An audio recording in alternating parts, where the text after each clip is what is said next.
Generator की इतनी sound आ रही है तो बच्चे मतलब बहुत ज़्यादा डिस्टर्ब हो रहे हैं। हमें नहीं समझ आ रहा कि हम क्या करें? यहाँ पे जनरेटर और म्यूजिक की आवाज आती है और हम यहाँ पे कुछ सुन नहीं सकते।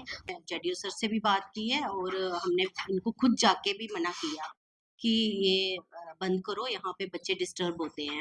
म्यूजिक लगातार चलता है और जनरेटर की इतनी ज्यादा आवाज है कि यहाँ पे बच्चे पढ़ना तो दूर की बात, टीचर की आवाज सुनना उनके लिए मुश्किल हो गया है। पानी भी यहाँ से ले रहे हैं, पाइप लगी हुई है और बाकी शोर तो आपने भी देखा। अभी अभी की झूलों में बैठा कोई नहीं है तो तभी इतना शोर है। तो अगर बीच में भी हो तो फिर तो कितना हल्ला गुल्ला होगा। ने मुझे बताया कि हमारे वॉशरूम भी इन्होंने तोड़ के, ताले शाले तोड़ के अंदर चले गए थे, तो यूज किए हैं, बड़े गंदे कर दिए थे। एक तरफ मेला है, दूसरी तरफ स्कूल है। यानी जो स्कूली बच्चे जो हैं स्कूल में पढ़ने आते हैं, सरकारी स्कूल है, प्राइमरी स्कूल है और स्कूल में बच्चे पढ़ने आते हैं और वो पढ़ने के बजाय शोर के मारे पढ़ नहीं पा रहे हैं। आज हमने उस चीज़ को कवर किया गया, तो साफ तौर से वहाँ के जो हेड इंचार्ज थे उन्होंने कहा कि यहाँ पर हम पढ़ा तो रहे हैं लेकिन सुनाई बच्चों को नहीं दे रहा और हम जो पढ़ा रहे हैं उनको समझ में नहीं आ रहा और जो आवाज़ आ रही है वो मेले में जो झूले लगाए गए हैं, लाउड स्पीकर लगाया गया है या फिर जनरेटर की आवाज़ है उससे जो है स्कूली बच्चे जो हैं पढ़ाई में असमर्थ हो रहे हैं, यानी पढ़ाई नहीं कर पा रहे हैं।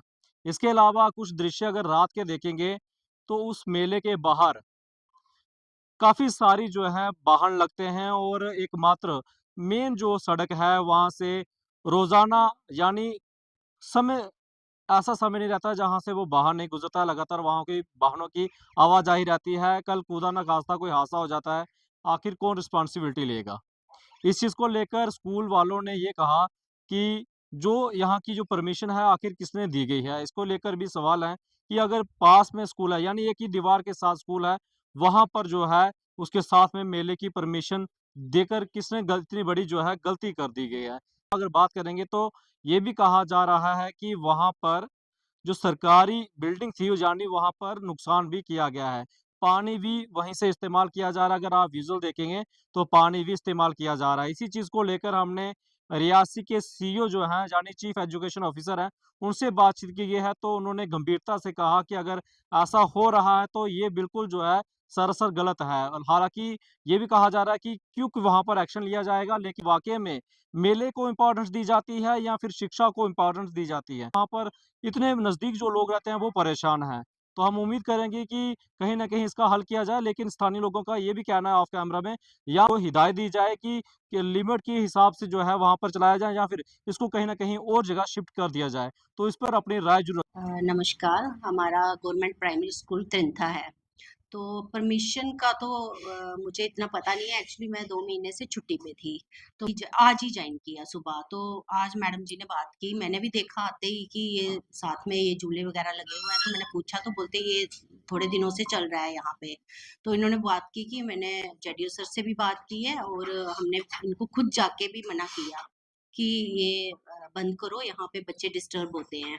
जी ने मुझे बताया कि हमारे वॉशरूम भी इन्होंने तोड़ के, ताले शाले तोड़ के अंदर चले गए थे, तो यूज किए हैं, बड़े गंदे कर दिए थे। पानी भी यहाँ से ले रहे हैं, पाइप लगी हुई है और बाकी शोर तो आपने भी देखा। अभी अभी की झूलों में बैठा कोई नहीं है तो तभी इतना शोर है। तो अगर बीच में भी हो तो फिर तो कितना हल्ला गुल्ला होगा। तो बच्चे भी बस उसी में रह रहे हैं। तो अंदर बिठाते हैं तो बच्चे बोलते हैं ठंड लग रही है, हमने बाहर बैठना है, तो बाहर कैसे बिठाएं उनको? ले ली हमने सुबह से एक क्लास ली बाहर, लेकिन इतना शोर है तो कैसे ले? फिर वापस बोला बच्चों को कि अंदर बैठो। तो है तो बड़ा वो, देखो ना, अब जनरेटर की इतनी साउंड आ रही है तो बच्चे मतलब बहुत ज्यादा डिस्टर्ब हो रहे हैं। हमें नहीं समझ आ रहा कि हम क्या करें। हम यहाँ पे पढ़ने आते हैं और यहाँ पे जनरेटर और म्यूजिक की आवाज आती है और हम यहाँ पे कुछ सुन नहीं सकते और हमें अंदर ठंड लगती है, इसलिए हम बाहर बैठते हैं। लेकिन हमें कुछ सुनाई नहीं देता, हमारा पूरा ध्यान उधर रहता है। ये कॉल आई थी लोगों से कि यहाँ पे जो है स्कूल है पास में और यहाँ पे इनका पूरा म्यूजिक सिस्टम सुबह 10 बजे लगता है, शाम को 10 बजे बंद होता है।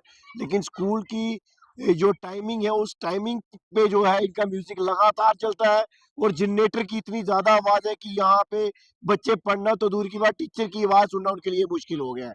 दूसरा, जब हमें यहाँ पे पता चला लोगों से कि इन लोगों ने, इनके ही अधिकारियों ने यहाँ पे वॉशरूम के दरवाजे तक तोड़ दिए, ये सरकारी प्रॉपर्टी को नुकसान पहुंचाने का काम इन झूले वालों ने किया है। हम चाहते हैं कि डीसी रियासी एक बार यहाँ पे जरूर चक्कर मारे, क्योंकि ये साथ में ही स्कूल पढ़ता है, यहाँ स्कूल में बच्चे पढ़ते हैं। इनको सख्त हिदायतें दी जाए, इनके खिलाफ ऑर्डर निकाला जाए कि इन्होंने किसकी परमिशन से ये झूला लगाया, अगर लगाया है तो इनके पास क्या यहाँ पे स्कूल का, इनको पता था कि साथ में स्कूल है, छोटे छोटे बच्चे पढ़ते हैं, क्या बच्चे पढ़ते होंगे यहाँ पे? इतनी जोर से जनरेटर की आवाज आप साफ देख सकते हैं, पीछे झूला चल रहा है, झूले की अलग से आवाज है। लेकिन जब यहाँ पे हमने बच्चों से भी बात की तो बच्चों का भी यही कहना था कि भैया हमें यहाँ सुनाई नहीं दे रहा टीचर क्या बोल रहे हैं। तो बच्चे पढ़ेंगे क्या? हमारे देश के भविष्य को उजाड़ने की पूरी कोशिश जो है ये झूला कर रहा है। हमारे, हम नहीं चाहते कि झूला बंद हो, लेकिन झूले वाले इस तरह से नुकसान करेंगे तो इसका भी हम फेवर नहीं करेंगे। अब यही कहना है कि दिन रात सिर्फ शोर शोर शोर और कुछ नहीं है। यहाँ पे साथ में स्कूल है, लेकिन सबसे बड़ी बात गवर्नमेंट प्रॉपर्टी है ये। शाम को जब स्कूल में छुट्टी होती है दोपहर को, तो उसके बाद यहाँ पे गेट, ये वॉशरूम के दरवाजे तोड़ेंगे तो उसके बाद इनको कौन स्पेयर करेगा? मैं कहता हूँ डीसी रियासी से कि और सीओ रियासी से एक सख्त ऑर्डर निकाला जाए, जिन्होंने दरवाजे तोड़े हैं उनके खिलाफ सख्त कार्रवाई होनी चाहिए, क्योंकि जो लोग सरकारी प्रॉपर्टी को नुकसान पहुंचाते हैं उनके खिलाफ कानूनी कार्रवाई होनी चाहिए। उस तरफ जहाँ तक हमने देखा है वहां पे जो गाड़ी है बीच रोड पे लगाई जाती है, हम एडमिनिस्ट्रेशन रियासी से, पुलिस एडमिनिस्ट्रेशन रियासी से रिक्वेस्ट करते हैं कि शाम के टाइम यहाँ पे जो है रश ना पड़े, ताकि कोई गाड़ियां अगर तेजी से आए तो मिस हैपनिंग हो सकती है। उस मिस हैपनिंग से बचने के लिए इनको कहा जाए कि कहीं ना कहीं आप अपनी जो है सबसे पहले पार्किंग की व्यवस्था करें, उसके बाद जो है ये झूला